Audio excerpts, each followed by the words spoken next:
Red is in, green throws. Watch the line, sir. Woo! Is 4 good? All right, we are here to do a bocce training, teach you how to keep score at a bocce competition for Special Olympics. We are going to start with a few things that will be at your court when you're there. First thing to note is the paperwork may say court and may say pitch. Same thing either way. But there will be a clipboard at every court. The day of your competition, the event management staff will go through the actual paperwork that's in there, but there will be papers to tally the scores and make sure that you have a recorded score to turn into the awards area, and there should be a schedule in there as well. But please make sure that the score is tallied on that sheet, that it's accurate, and that it's completely filled out. Each athlete should have a name tag or some type of information to be able to get that information to transfer to that paperwork, but please make sure that it is complete and that it's legible. Somebody does need to read it in the awards area. You'll also have a stopwatch to keep time for the game. Every game goes to either 12 points or 20 minutes, whichever one comes first. You will not start a new end. We'll talk about end in a minute. You won't start a new end after the 20 minutes, but if you're in the middle of an end, you will complete that end even if you go past that 20-minute mark. You will also have a tape measure with you. The numbers on it really are not important, but there will be times when you're going to have to measure to see which ball is closer to this ball, which is called the Polina.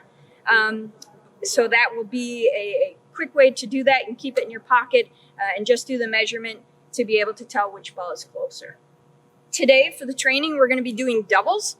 You may have singles, likely that you'll have singles. The only difference is for singles, each player will throw 4 balls. For doubles, each person will throw 2 balls on the team, each person on the team.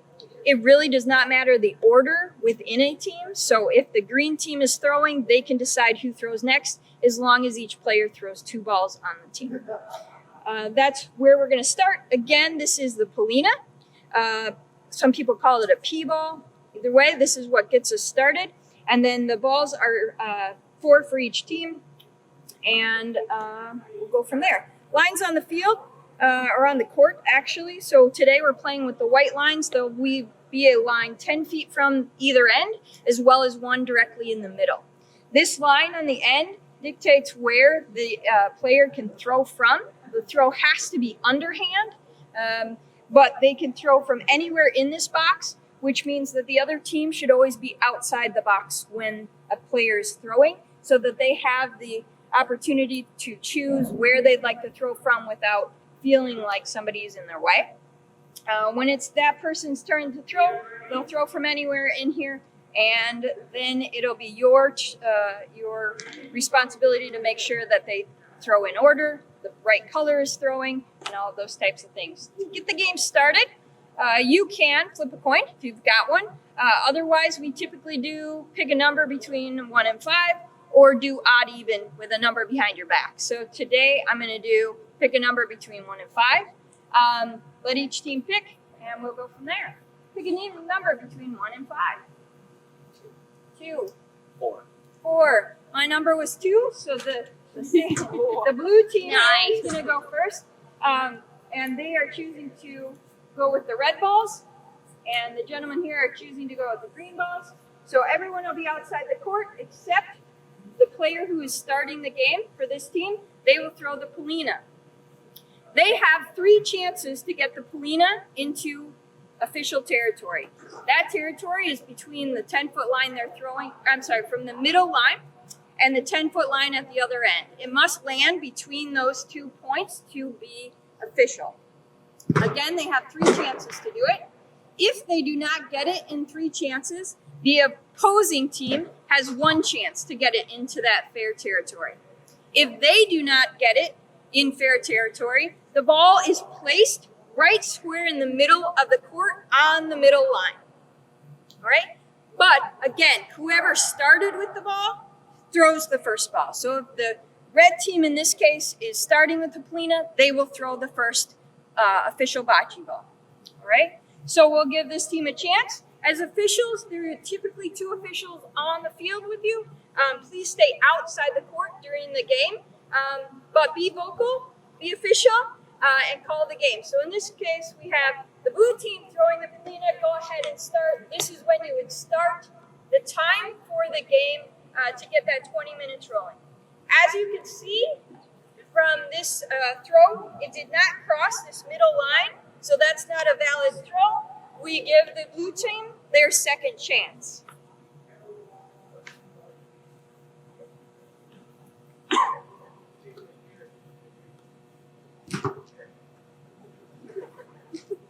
If you can see, the ball has passed the 10-foot line on the opposite end, so that is also not a valid throw. It must be in front of that line.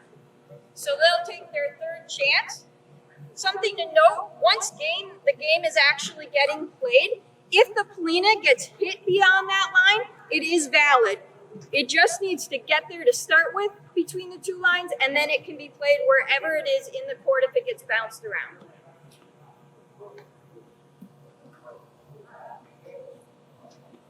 So now we have a valid throw that are between the two lines, so the blue team will throw their first ball.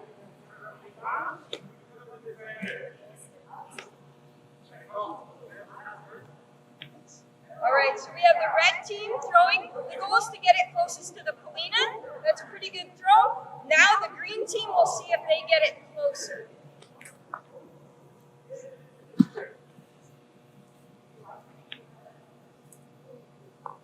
From this point on, and for the rest of the game, whoever is farthest away will throw. So as an official, you would come here and look. It's very obvious from looking down on it that this is a red throw, meaning red is farthest away and green is closest. So I would turn to the teams and I would say, red throw. If it is close enough where you think you need to measure to know who's closer, go ahead and do that. You would measure from the middle of the polina on top of it to the middle of the ball that you're measuring, and then move to the other one and see which one's closer. If the athletes request that you measure, go ahead and do that. Coaches cannot request a measurement. The measurements are done by request of an athlete, or as an official, you feel like you need to do that. So again, in this case, red is farthest away, so we would say red throw.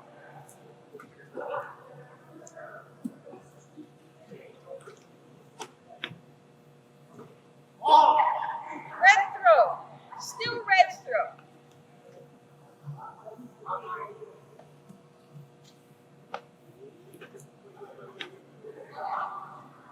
Still has not come closer than the green ball, so it is still red throw.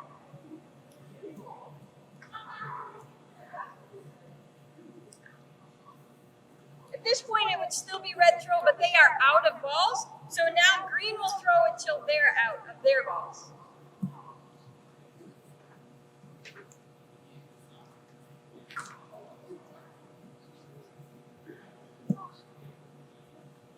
At this point, we're going to go through how the score is worked. The only team, again, that scores is the team that's closest to the polina. In this case, you can see that this green ball is the closest one to the polina, so that's 1 point green already. They get as many points as they can before a red ball is closer to the polina than their other ball. So in this case, you can see that there are 3 green balls closest to the polina before this red ball over here. So in this case, this would be 3 points green. If the balls were like this, it would still be a green score on this end because they have the ball that's closest to the polina, but in this case it would be 1 point green because the next closest ball is the opponent's ball here.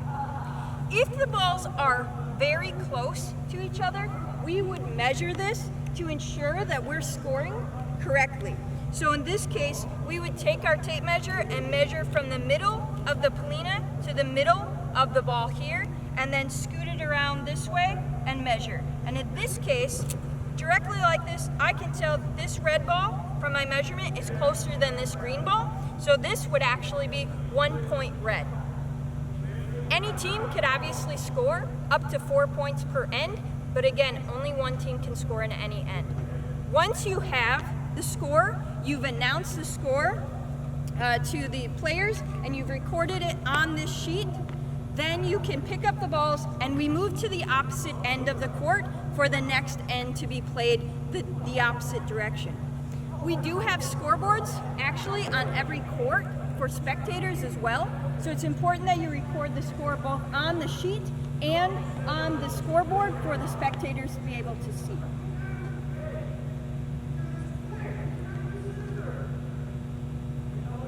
Once that's done and we are comfortable with the scores here, and we tell everybody, all right, we're going to come to the other end. It's really helpful if you get the athletes to help you pick up the balls and bring them to the other end if they are able.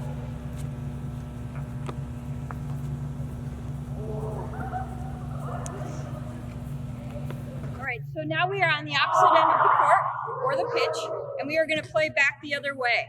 In order to know who throws the Polina at this point, it's the team that scored in that last previous end. So in that one, the green team had scored 3 points, so the green team would start with the Polina. A couple of things to note during the course of play.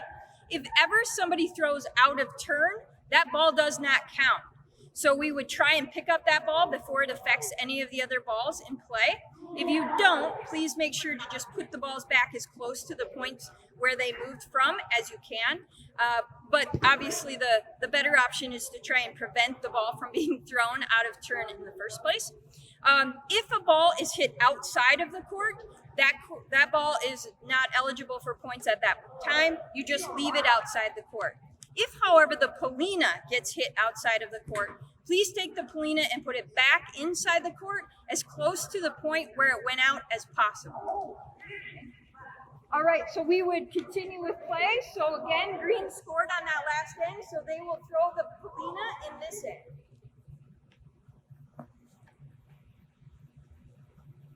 On their first try, again, 1 of 3 attempts, they're valid, they have a valid throw, so then they would go ahead and throw their first ball.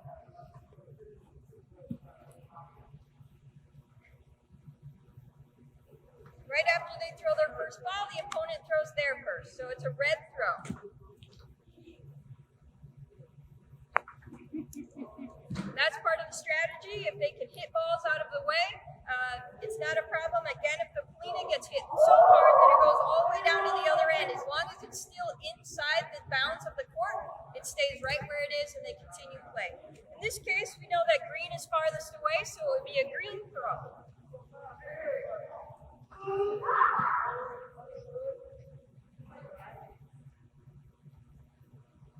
Green is still farther away, still a green throw.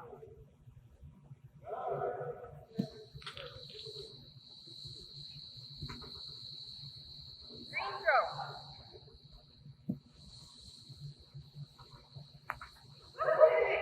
Strategy right there is they knock the red ball so far away that they have the closest balls. They are out of balls, so it's a red throw anyway, but red will throw at this point.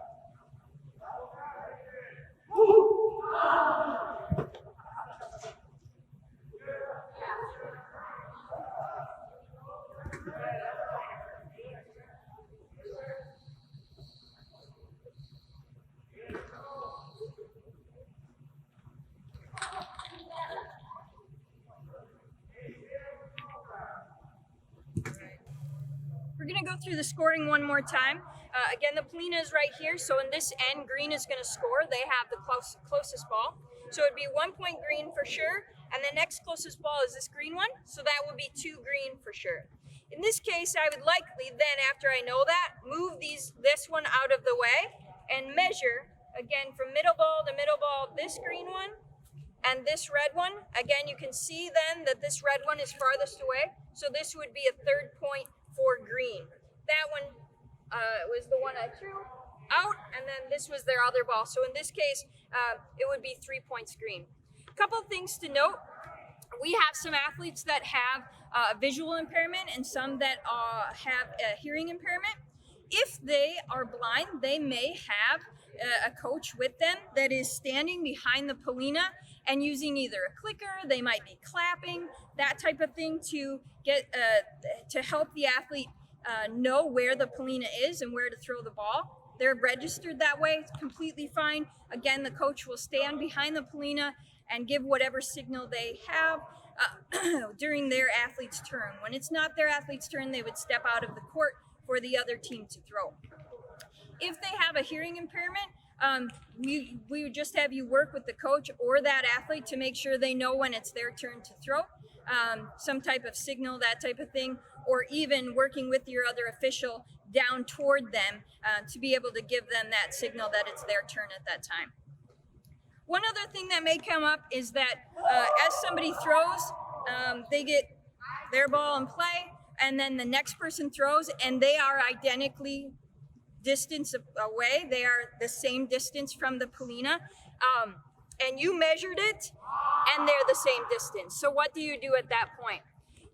Our rules say that the second thrower must come closer to the Polina. And in the case where they're the exact same distance apart, the second player did not get closer. So that's how you would play that, either for scoring or to tell who throws next. Just know that if they are identical distances away, the second person who threw did not get closer. Hopefully that's helpful. Again, games go to 12 points or 20 minutes, whichever one comes first. If you are tied at the end of the 20 minutes, you would play one full end to decide a winner. Because only one team can score in any end, you will have a winner after that one end.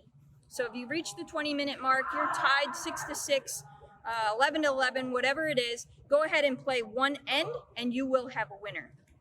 Make sure that paperwork is complete, and then have someone, one of the officials, or they may be a runner picking up scores, but make sure to get that score to the awards area as soon as you can.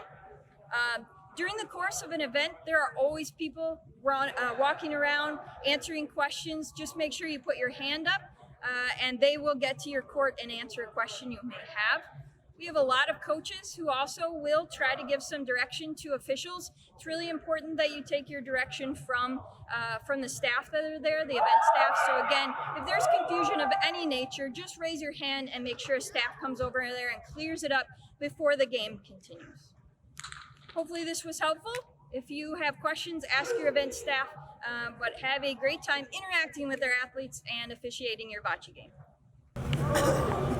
That's going to be your intro. Yep. Oh. Yeah.